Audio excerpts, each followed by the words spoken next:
Alright, we just picked up 115 comics for 35 bucks at my LCS. There's some cool little pickups in this lot, so let's dig through and see what we got. Alright, let's get right into it. 115 comics for 35 bucks. It was my LCS price per pound deal. If you guys have seen this video, know what I'm talking about. Sergio Agoni's grew number 36, but it comes out to $2.50 per pound of books, which is a pretty crazy deal. So that means I've been down there picking up some comics. A-Team number 3.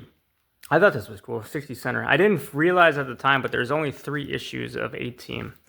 And I know the TV show was very popular at that time, but apparently from what I've kind of gathered afterwards, the comic book run kind of flunked, I guess. So I don't know exactly how it ended, but apparently they did 3 issues with this, and I have all 3, which is actually really cool. I'm gonna open this one up. Why? I guess just because I want to, but I don't know the inside of this book at all. See if we can avoid a tape tear. You should not open a book like this, but we're doing it on video here, so I guess we'll sacrifice. A-Team number 1. Yes, we know that's March 1984. Marie Severin. That's interesting. I didn't know that. Sweet. Yeah, this is actually really cool because it comes out to like 28 cents, 30 cents per book with tax and everything. So to, I guess, get all 3 issues for, I guess, like $1 is a pretty crazy deal in itself. So that's actually a really cool pickup in my opinion. Boris the Bear, Dark Horse number 1.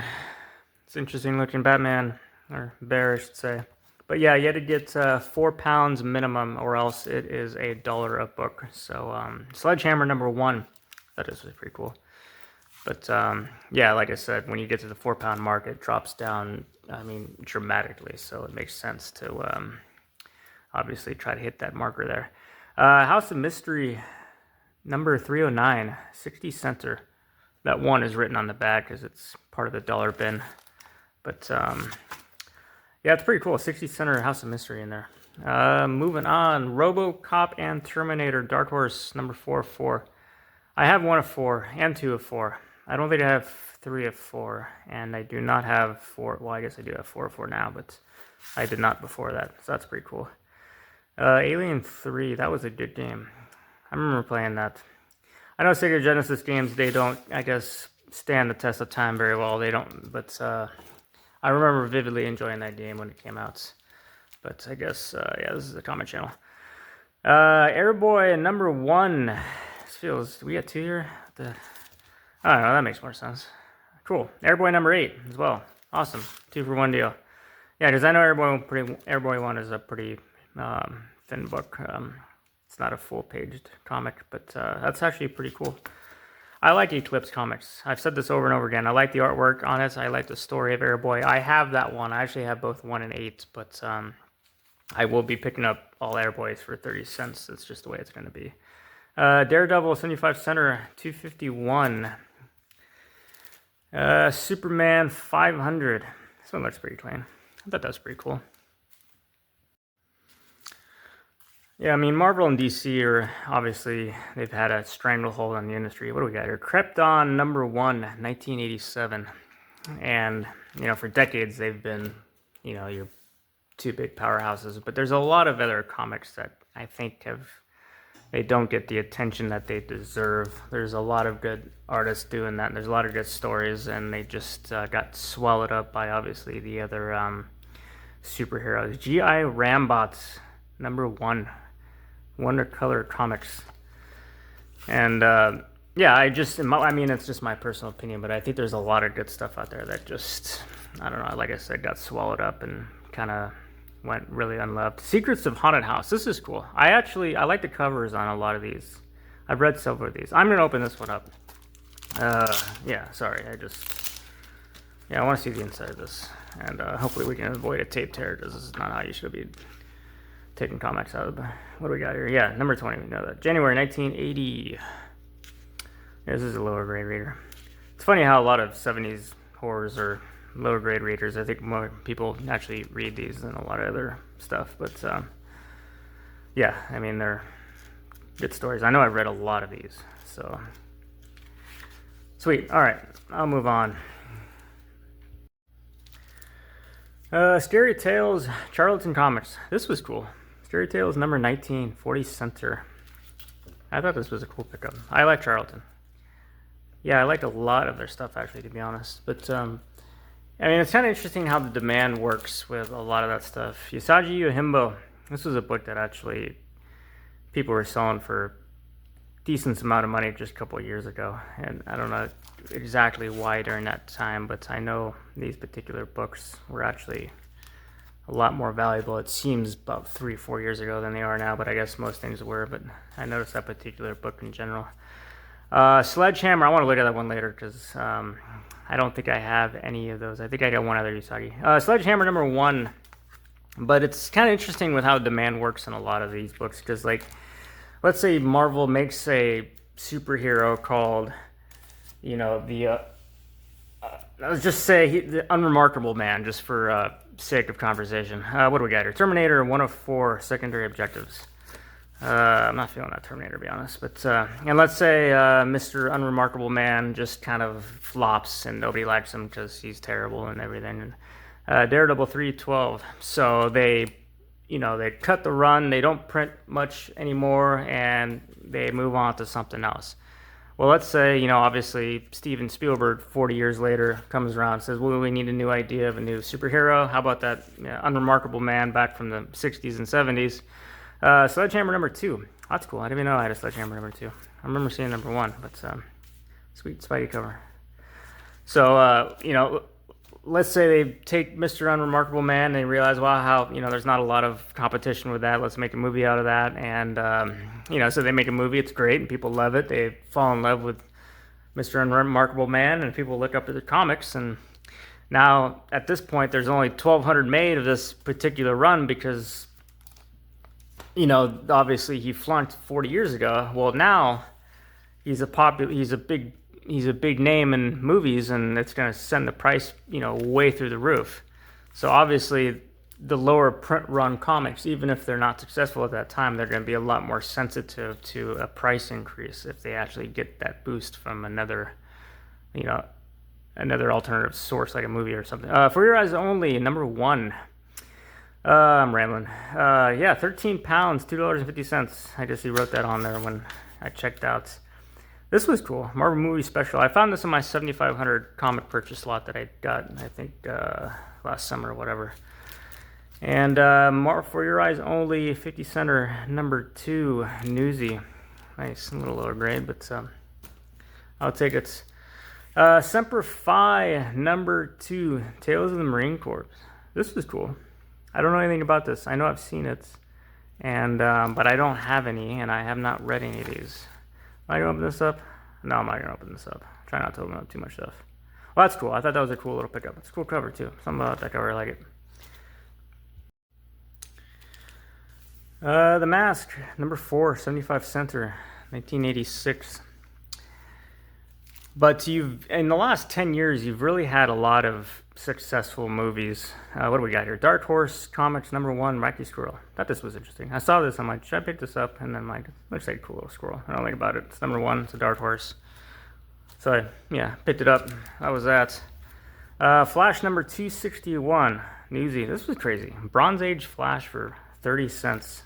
And it looks clean, like a fine copy. Just, I mean, I don't know, that seems crazy to me. But, like, if you look at, like, the top 10 grossing movies of, like, the last 10, 15 years, like, most of them are superhero movies. Like, that's, like, a bar you cannot, you're not going to pass that up anymore. I mean, it is what it is. Star Trek number 29, 75 center. And, like, it's just going to be one of those things where, like, it puts so much attention on those characters and those comics, and it drove prices up, and like they have nowhere to go but down. But like so many other stuff out there just kind of it didn't really get the attention it deserved, like I said. Star Trek number 47. So it's really not a surprise that a lot of the Avengers stuff and Batman and the Hulk, and it just it just didn't really, in my opinion, have anywhere to go but down, because you're not going to have another run of blockbuster movies like that. That's just, you're not going to have a budget put forth on stuff like that anymore, because it's already it's jumped the shark with that. People have seen it, they've watched it, and you just can't really redo something like that again.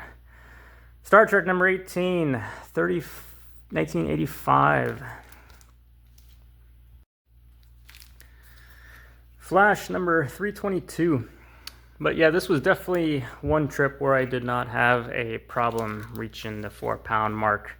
Flash 309, obviously, since I picked up, I guess, 13 pounds or something. Because sometimes when I go, I'm kind of fighting to reach that particular 4-pound mark, and I'm kind of forced to pick up some books that are kind of questionable. And I mean, it is what it is. But Flash number 280, that's a pretty clean book.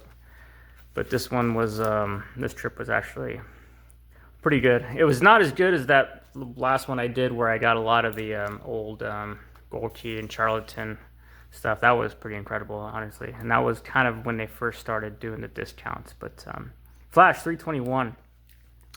But this one I was actually really happy with, and I got some stuff that I wanted. So Flash Annual number 1, 1987. I thought that was cool. And Eclipse Comics Scout. This was cool. Number 9. This is another series that I'm trying to pick up. I like Eclipse Comics, and they're not super high print run, high demand stuff, but I enjoy reading Eclipse and Scouts and the Johnny Quest and the Airboys, and yeah, it's just cool stuff. I am going to open this one up. Number 24. Actually, I'm going to open up this next one, because this one I don't think I've seen before. I think I've seen that one. I'm going to kind of just... I like the artwork in this, and I enjoy reading this stuff, and it actually takes a little while to read, because it's kind of... Yeah, it can be kind of... As you can see, there's a lot of reading involved, but it's sweet. Nice. Yeah, I don't have this one, and I wanted to just kind of open up this. Well, I guess, yeah, like I said, I just wanted to. Yeah, 1986, June. Sweet. Cool. All right, moving on. Scout number 11. I did just buy a CGC from Eclipse Comics. Not Scout, but it is Airboy. And I guess if there's any Airboy fans in here, you probably have an idea of which issue that is, but I guess that'll be in the next video, I guess. Dark Horse Terminator Secondary Objectives, number 3 of 4. That's a pretty cool cover. I'm trying to remember what her name is. I'm trying to blank here, but yeah, I actually I got a really good deal on that particular CGC, and CGCs have come down, like I said, for a good reason. But this was the one that I particularly wanted for a while, and I actually messaged him and asked him if he would take a certain price for it, and he came back and said yeah. So. Captain Thunder and Blue Bolt Hero Comics number 1. So yeah, it was pretty cool when I got that. Everything came well, and yeah, it was a cool comic. I like that cover. Batman Legends of the Dark Knights. All right, moving on. Vietnam Journal number 7, Apple Comics. I thought this was cool, because I got a couple more of these Apple Comics too, and I don't know anything about these. Interesting cover. I'm almost certain these are going to be black and white. I wonder if I want to open up one of these. I don't know. I don't want to torture you guys too much, but yeah, I'm going to open it up. I'm just going to open up one, but I am almost certain it's going to be black and white. And no, I have not opened this up. That would be really tacky. Yes. Nice. Cool. All right. Well, I was curious. I wanted to see it. And Vietnam Journal number 4. I thought that was cool. Kind of had a little run to it here that he had in the bin, so obviously I wanted to pick them all up.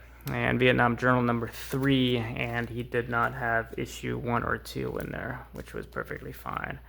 But he did have In Country Nam number 3. So speaking of Nam, we got some Nams. Nam number 76.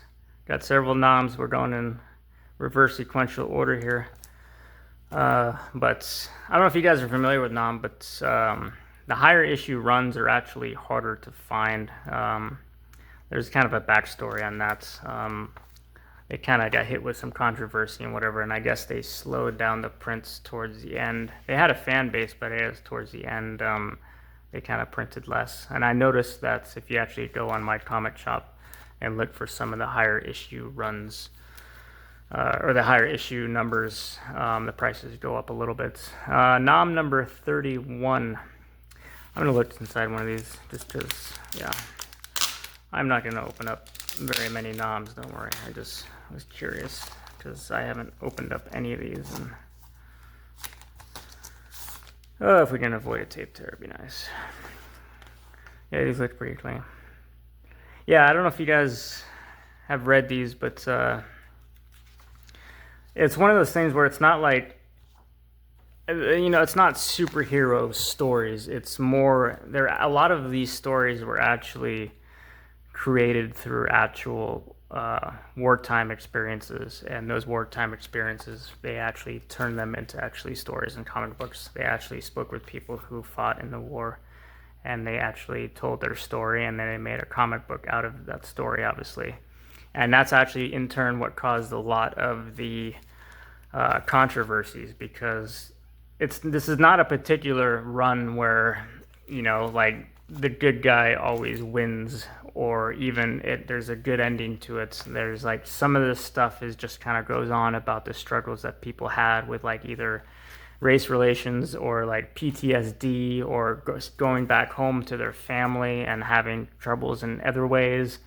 And, you know, they made a story about that. And so it didn't obviously have a, you know, what isn't always a great story in that regard. And that's just kind of the same experience that I had with the few that I read. So I thought that was pretty cool. And I think that's kind of something, nom number 25. That's kind of stuff, that's kind of what I like more in a comic book. Nom number 24. This one looks really clean, actually.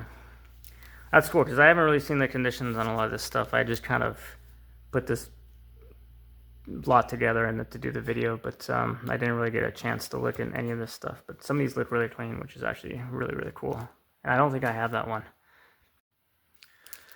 And I think for me personally, and everyone's going to obviously be different with this, but nom 22. I remember this one. And I prefer superheroes that have a little bit more, are a little more down to earth and a little bit more relatable in that regard. Another nom 22.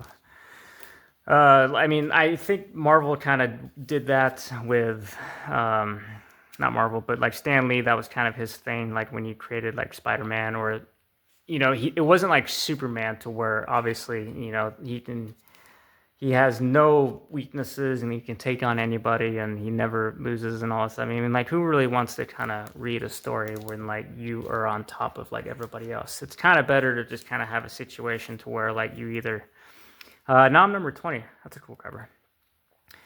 But it's just, it makes more sense when you kind of have a character like, okay, I'm rooting for this guy, but he's obviously up against a real big, you know, badass, and how is he going to defeat him, or what is he going to do? And it's just a little bit more, I don't know, relatable. And like, I think Stan Lee did that with like Spider-Man. It's like, you know, I want a character who, like, if he stubs his toe, he's gonna, you know, he might shed a tear. If he like looks at a girl, he might get embarrassed and start blushing, or he might, you know, fumble his words. And, you know, he's more human being. He's a human being, and people can relate to that. And I think, I don't know, that makes, I don't know, to me that makes it just a little bit more enjoyable to kind of follow along. So the nom number 16.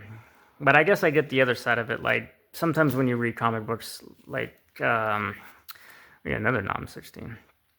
But like, you know, it sends you to like an alternative universe to where like you can live out someone who's got obviously superhero powers and all that stuff. So I guess I kind of understand both sides of it, but I don't know, I guess I'm like more of the realistic stuff, but I have no idea what the hell I'm babbling about. Nom number 15. Didn't we just do that one? Yeah. What the hell is going on here? We got another one. All right, that's the last nom number 15. But it's just, it's like with Jonah Hex. Like, I like Jonah Hex, which I've said multiple times, but like, he's obviously far from perfect. I mean, he's not even really that even good of a guy, but he's relatable. He's just, you know, you follow along with that particular character. He comes from kind of a screwed up background, and he's got a lot of issues with himself and his lady, and he, like I said, he shoots the wrong people, and he's just struggling and trying to get by, and that just makes it more enjoyable to read than some character that just always does the right thing and never misses and never shoots the wrong person and never steals from somebody else. Like, you know how it's predictable. You know how that stuff's going to end, and you just don't really care. I mean, since when do you always have to be the good guy in every scenario in that situation? I mean, I don't know. I just... Nom number 10, really don't know what I'm going off about this, but I think it also depends on, you know, who you are, and also depends on how old you are too, because I know my opinions have changed over the years as far as superheroes are concerned. But nom number 8, there's definitely a comic for everything, for every age anyways, so that's for sure. Nom number 7, obviously we're gotta be almost done with the noms here. Nom number 6, that's a sweet cover. I really like that. I like the little glare on the back there. I don't remember this one. It looks a little lower gray, but I might have to save that one for later and look at it. Nom number 5.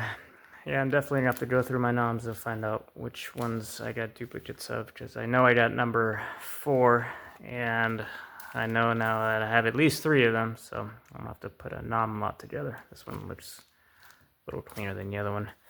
Nom number 3 and nom number 2, and there was not nom number 1 in this lot, which I guess kind of makes sense, but I have number 1 anyways, so it's not like it matters. But Dark Horse Batman. So yeah, we're almost done here. So yeah, I guess my next video is actually going to be a whatnot order from Gotham Thrift, and it's actually a full Batman order.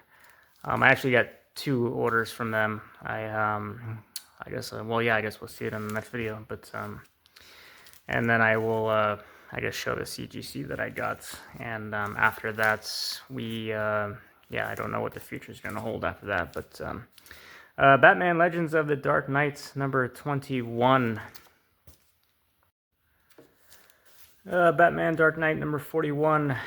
Yeah, Batman was definitely another character that was a little bit more down to earth as far as superhero abilities, especially for a DC character was involved, especially compared to Batman, which was obviously, I think, was a reason why Batman had, or compared to Superman, which is a reason why I think Batman had a little bit more success. But Dark Knight issue number 16, Dark Knight number 15, and only a couple more here is Shadow of the Bats. Focus number 1, summer 1987.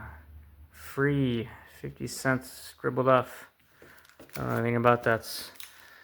Shadow of the Bats, and only 2 more Shadow of the Bat, and finally Legends of the Dark Knight number 20. And that's where I'll end the video. So until next time, thanks for watching, and I will talk to you guys later.